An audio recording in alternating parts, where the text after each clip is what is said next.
This is section 1.2, day 2, and we're going to finish up functions, really focusing on domain and range today. First, we do just a little bit of evaluating functions. So if I had this function, I want you to find f of 3. And most students know that we would plug a 3 right in there. So f of 3 would be 3 squared minus 4 times 3. So 9 minus 12 would give me negative 3. Doing the same thing for a, which kind of seems redundant, we're just replacing a variable. So a squared minus 4a.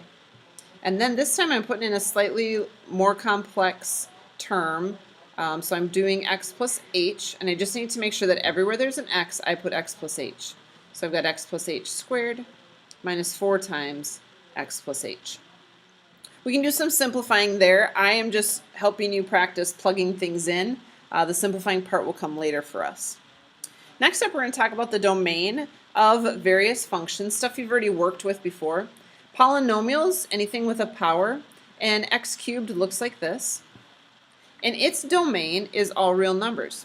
And you can use this symbol, kind of a double R. You could also write out all real numbers. You could say negative infinity to infinity. Either of those notations will work for us. And it's all real numbers because there isn't a number that I cannot cube. So there's nothing left out here. There's no asymptote. There's no place where I would skip an x value. Next up, I've got rational functions, and they're a little different. Made up of a fraction, I have to make sure that the bottom is never 0. So I'm kind of looking for things that would make this 0. And in this case, it would just be 2 and negative 2. So there are going to be asymptotes there, one at negative 2, one at 2. And then if you graph this on your graphing calculator, just make sure that you put parentheses around the denominator. So 1 divided by, and we want to put parentheses to protect it so the calculator knows that all of that is in the bottom. And then if you hit a zoom 6, you're going to get a picture of it.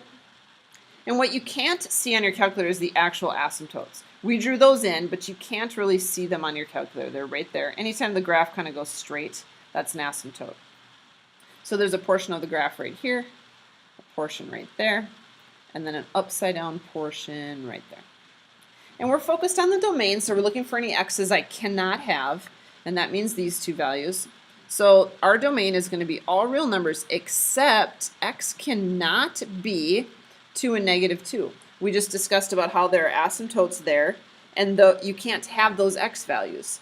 So you want to make sure that you exclude them. Another way to write it would be negative infinity to negative 2. You're kind of saying all the way up to there is okay. Then negative 2 to positive 2, and then positive 2 to infinity. So whichever way you like writing the domain, find a way that kind of works for you and then stick to it.